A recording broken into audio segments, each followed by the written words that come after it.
Welcome all of you in this video. जैसा कि मैंने प्रॉमिस किया था कि जल्द ही हम इस चैनल पे HTML CSS यानी फ्रंट एंड के जितने भी लैंग्वेज हैं, बैक एंड हो गया, ये सभी चीज़ें स्टार्ट करने वाले हैं 1 to 1। तो अभी हमने स्टार्ट कर दिया HTML का कोर्स, जिसमें हम HTML बूटस्ट्रैप यानी टोटल स्क्रैच से सीखेंगे कि किस तरीके से HTML का यूज़ करते हैं, CSS हो गया, जावास्क्रिप्ट हो गया, सारी चीज़ आते रहेंगे। तो ये है हमारा इसका फर्स्ट लेक्चर। आई होप आपको ये वीडियो अच्छा लगेगा। तो चलते हैं लैपटॉप पे और सीखते हैं कि क्या होता है HTML और उसका इंट्रोडक्शन सीखते हैं। तो अगर वीडियो अच्छा लगे तो don't forget to like and subscribe the channel. तो चलते हैं लैपटॉप पे और सीखते हैं। स्वागत है आप सबका हमारे इस वीडियो में। ये है हमारा HTML का जो कोर्स हम स्टार्ट कर रहे हैं, इसका सबसे पहला वीडियो। ये है हमारा इंट्रोडक्शन लेक्चर, जिसमें हम पता चलेगा कि HTML क्या होता है। वेब डेवलपमेंट में जो हम फुल स्टैक डेवलपमेंट सीखना चाह रहे हैं, जो हम स्टार्ट कर रहे हैं ये कोर्स, इसमें हम किस तरीके से क्या होता है चीज़ें। जैसे अब कभी भी आपने फुल स्टैक डेवलपमेंट सुना होगा नाम, तो आपको साथ में front end, back and, database, इस सारी चीज़ के बारे में आपने ज़रूर सुना होगा। फ्रेमवर्क के बारे में सुना होगा, CSS हो गया, HTML हो गया, जावास्क्रिप्ट हो गया, PHP हो गया। तो ये सारे कुछ ऐसे को रिलेटेड टर्म्स हैं जिनके बारे में आपने अवश्य ही सुना होगा, और आप अगर फुल स्टैक डेवलपमेंट से कहीं ना कहीं को रिलेटेड हैं तो बेसिकली ये जो कोर्स है टोटल बूट स्ट्रैप है। बूट स्ट्रैप मीन्स इस स्क्रैच से आपको चीज़ें सिखाई जाएंगी, नहीं पूरे बेसिक से चीज़ें सिखाई जाएंगी। ये नहीं होगा कि आपको बीच में कुछ भी चीज़ बता दिया जाएगा और आपको बोल दिया जाएगा कि हाँ ये ऐसे ही होता है। नहीं, विथ लॉजिक सभी चीज़ों को बताया जाएगा। कहीं भी आपको डाउट लगता है तो आप एक चीज़ कर सकते हैं कि आप कमेंट में उस चीज़ों को नोट डाउन लिख सकते हैं। अगर कोई स्टूडेंट उसको देखते हैं तो वो तो रिप्लाई देगा ही, अदरवाइज़ मैं ज़रूर ही उन चीज़ों को रिप्लाई दूंगा। एक प्रॉमिस चाहिए कि जैसे आप इस लेक्चर को देख रहे हो वैसे ही सारे लेक्चर्स को देखो, क्योंकि एट द एंड आपको आपका टाइम ही आपको चेंज कर सकता है। ये नहीं हो सकता ना कि आपको आधे घंटे में आप चाहोगे कि फुल स्टैक डेवलपमेंट सीख लो, तो ये कतई नहीं हो सकता। या आप यहाँ से करें या फिर किसी और चैनल से करें या फिर कहीं से भी करें, किसी स्कूल से करें, कॉलेज से करें, कहीं से भी करें, नहीं आधे घंटे में कहीं नहीं हो सकता। अगर आधे घंटे में होता तो आज हर स्टूडेंट, हर जो भी है जो काम कर रहा है, वो हर लोग आज फुल स्टैक डेवलपमेंट को कर चुके होते अगर वो आधे घंटे में ख़त्म होता। तो ऐसा कोई नहीं सिनेरियो है। आपको टाइम देना पड़ेगा, आपको चीज़ों को समझना पड़ेगा, लॉजिक के साथ समझना पड़ेगा। ये नहीं होगा कि जब हम कोडिंग करेंगे तो ये नहीं होगा कि आपको मेरे कोड्स को देख के आपको खुद वही को रीराइट कर रहे हैं। नहीं, आपको ऐसे रीराइट नहीं करना, ये चीटिंग वाला काम नहीं करना। आप उसकी जगह इंस्टेड ऑफ डैट आप ये कर सकते हो कि आप उसके बारे में पहले लॉजिक समझो कि मैं क्यों कोड लिख रहा हूँ, उसका क्या मेन मोटो है लिखने का, वो समझो, फिर उसके बाद अपने लिखो। क्योंकि वेब जो फुल स्टैक डेवलपर होते हैं, सबसे पहला चीज़ तो वही आता है उनके अंदर कि वो क्रिएटिव होते हैं। तो बी क्रिएटिव, तभी जाकर आप एक बहुत ही अच्छा फुल स्टैक डेवलपर बन सकते हो। तो अब बहुत हो गया बातें, अब स्टार्ट करते हैं हमारा जो लेक्चर है।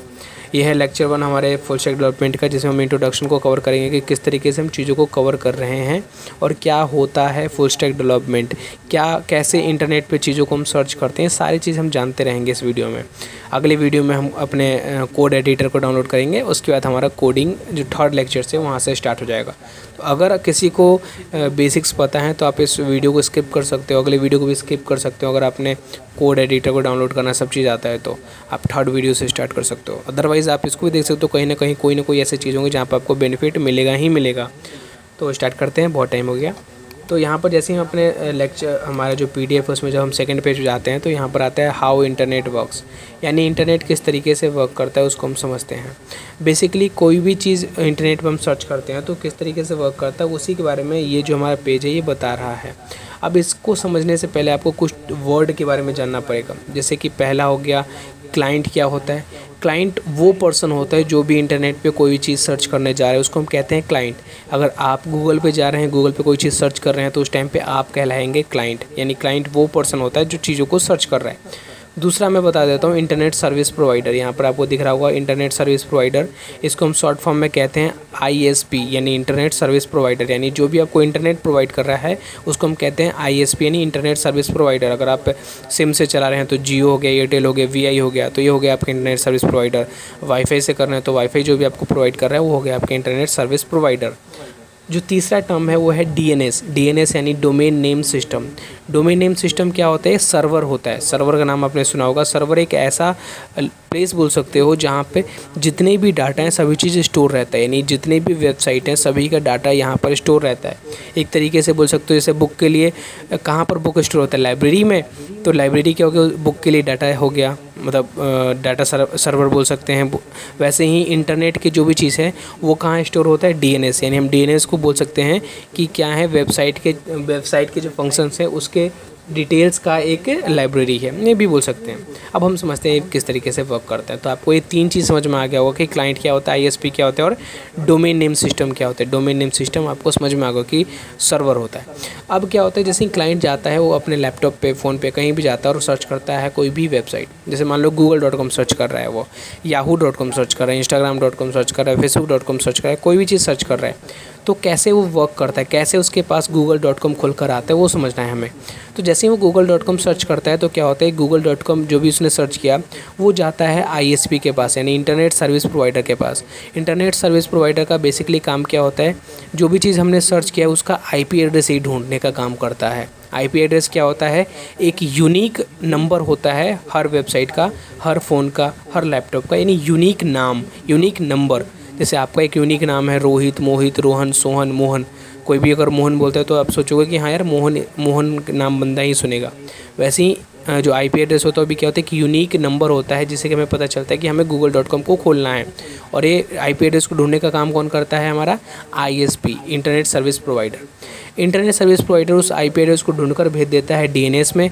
डीएनएस में क्या मैंने बताया था, बहुत सारे जो डिटेल्स हैं वो स्टोर रहते हैं अलग अलग वेबसाइट के। डीएनएस क्या करता है, जो भी आईपी एड्रेस इस आईएसपी ने भेजा है उस आईपी एड्रेस को ढूंढता है और वापस हमारे क्लाइंट को भेज देता है। और क्लाइंट उस जो भी वेबसाइट उसने सर्च किया है वो उसको दिखने लगता है। जैसे facebook.com सर्च किया तो फेसबुक का आईपी एड्रेस ये आईएसपी निकलेगा और डीएनएस उस आईपी एड्रेस को ढूंढकर उससे रिलेटेड जो भी चीज़ होंगे वो क्लाइंट को भेज देगा। तो ये है सिंपल सिनेरियो, जिससे कि आपको पता चलेगा कि किस तरीके से इंटरनेट वर्क करता है।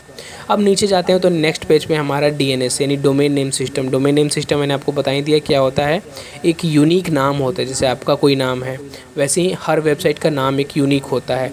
अगर मैं गूगल पे जाता हूँ, सर्च करता हूँ gmail.com, तो gmail.com क्या है, एक यूनिक नाम है। ये नहीं होगा कि मैं gmail.com सर्च करता हूँ मेरे को और इंस्टाग्राम खुल के दिख जाए, नहीं, ऐसा नहीं हो सकता, क्योंकि gmail.com क्या है, एक यूनिक डोमेन सेट हो चुका है जीमेल का। facebook.com सर्च करता हूँ तो फेसबुक ही खुलेगा, इंस्टा नहीं खुलेगा। अगर मैं टेलीग्राम खोलता हूँ तो टेलीग्राम ही खुलेगा, ये नहीं होगा कि मेरे पास ट्विटर खुल जाए। तो ऐसा कुछ नहीं है। ये क्या होता है, डोमेन नेम सिस्टम होता है। डोमेन नेम सिस्टम यानी एक पर्टिकुलर नाम, यूनिक नाम दे दिया गया है हर वेबसाइट को, वो होता है डोमेन नेम यानी यूनिक नाम।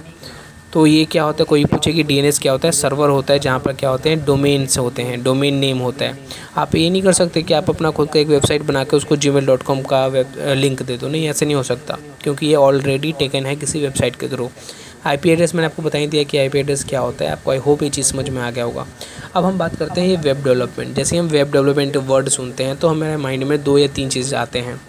पहला कि हमने सुना होगा कि front end developer, back end developer, full stack developer. तो ये कन्फ्यूज़न रहता है कि यार क्या मतलब किसका काम क्या है, फ्रंट एंड डेवलपर का क्या काम होता है, बैक एंड डेवलपर का क्या काम होता है, फुल स्टैक डेवलपर का क्या काम होता है, वो चीज़ समझना होता है।